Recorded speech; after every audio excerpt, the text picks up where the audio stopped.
ni kaes ken teban ket agin inayat. Naragsakda nga agbibiyag iti dasulinek a lugar iti depaar na ti daya araket ti bantay simminublan.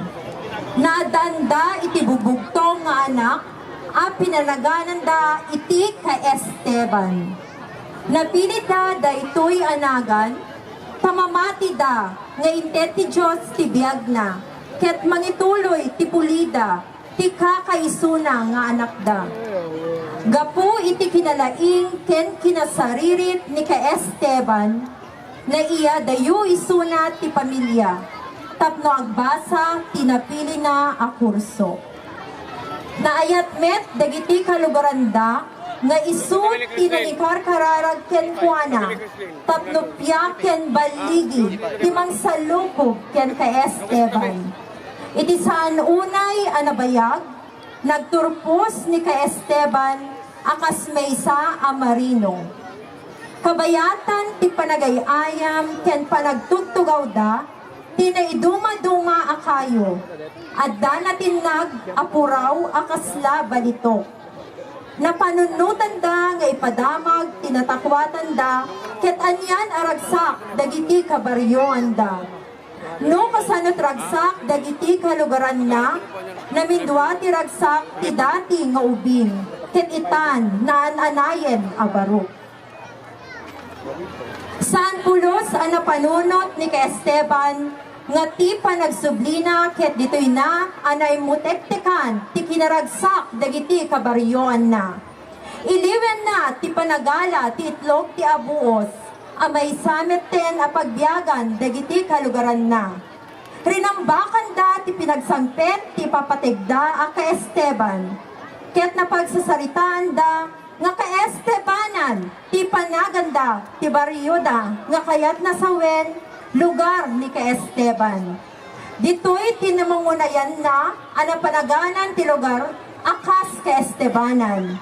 Gagayem ken kakabsat intay nga rut pasingkedan, ti biyag, ken pakasaritaan, ti Estebanan.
saan ka